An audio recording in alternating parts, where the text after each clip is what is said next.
మామిడి పండ్లండి, బెంగనపల్లి మామిడి పళ్ళు. చూస్తుంటేనే చాలా టెంప్టింగ్గా ఉన్నాయి కదండి. వీటిని చూస్తుంటే ఎప్పుడెప్పుడు తిందామా అనిపిస్తుంది కదా. మా పిల్లలైతే వీటిని చూసి ఎగిరి గంతేస్తున్నారండి. మా పిల్లలకే కదండి, వీటిని చూస్తుంటే నాకు కూడా తినాలనిపిస్తుంది, అంత టెంప్టింగ్గా ఉన్నాయి.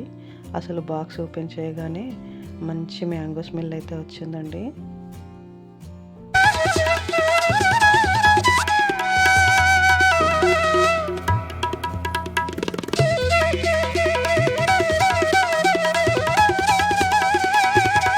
హాయ్ ఫ్రెండ్స్, నమస్తే అండి. అందరూ బాగుండాలి, అందులో నేను ఉండాలని కోరుకుంటూ వెల్కమ్ టు శ్రావణి వ్లాగ్స్. ఇవైతే చెట్టు మీద మామిడికాయలండి.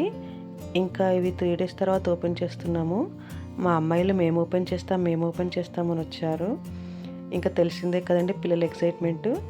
వీళ్ళు నేనంటే మా చిన్న అమ్మాయికి లైట్గా అయితే ఇక్కడ సీజర్ కట్ అయింది.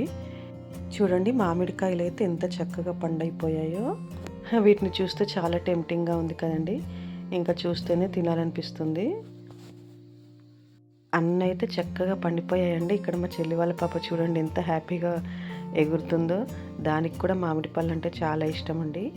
అన్ని పళ్ళు అయితే చక్కగా పండిపోయాయండి. ఇంకా మా అమ్మాయి ఆనందానికి అయితే అవధులు లేవు.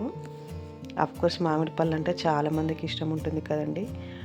అందులో మాకైతే మరీ పిచ్చండి. మేమైతే ఈ ప్యాకెట్ తీసుకొని దీనికి చిన్న హోల్ చేసి బాక్స్లో పెడితే పండిపోతాయండి 3 daysలో. ఇది ఎలా యూస్ చేయాలనేది కూడా ఇక్కడ ఇచ్చారండి. ఇక్కడ దీని బ్యాక్ సైడ్ కూడా దీన్ని ఎలా వాడాలో ఏంటో అనేది స్టెప్స్ వైజ్గా కూడా ఇచ్చారండి. ఈ ప్యాకెట్స్ అయితే లాస్ట్ ఇయర్ మా మేనత్త వాళ్ళ కొడుకు అయితే ఇచ్చాడండి. ఇవి మేమైతే కొనలేదు, ఇవి లాస్ట్ ఇయర్ వెళ్ళినప్పుడు అయితే ఇచ్చాడండి. ఇంకా ఆ తర్వాత అయితే నిమ్మపళ్ళు బాగా పండిపోయాయండి.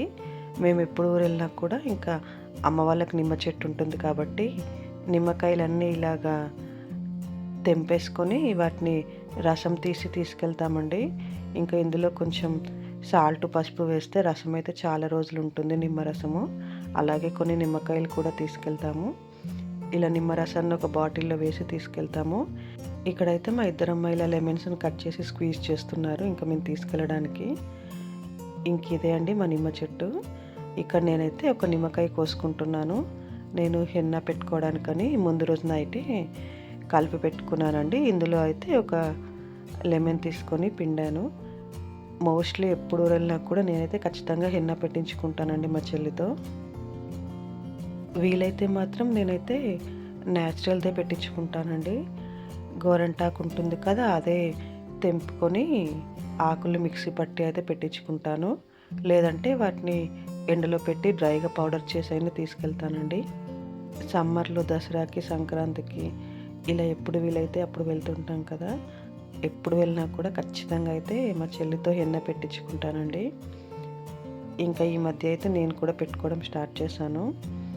కానీ ఇలా నేను పెట్టుకోవడం కంటే ఇంకా ఇలాగా మా చెల్లితో పెట్టించుకుంటే ఇంకా చాలా బాగా అనిపిస్తుందండి. ఈ హెన్నాలో అయితే ఒక బీట్రూట్ కట్ చేసి మిక్సీ పట్టేసి వేసుకుంటే చాలా బాగుంటుందండి. మంచి కలర్ వస్తుంది, చాలా రోజులు కూడా ఉంటుందండి. నేనైతే ఫస్ట్ కాఫీ పౌడర్ బాగా మరిగిన తర్వాత బీట్రూట్ రసం కూడా వేసి కొంచెం మరిగిన తర్వాత అది బాగా చల్లారిన తర్వాత అయితే ఈ హెన్నా పౌడర్ వేసి కలిపానండి.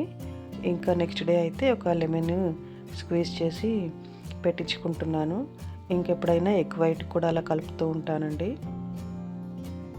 లేకపోతే నైట్ మెంతులు నానబెట్టి ఆ వాటర్ కూడా కలుపుకుంటే చాలా బాగుంటుంది.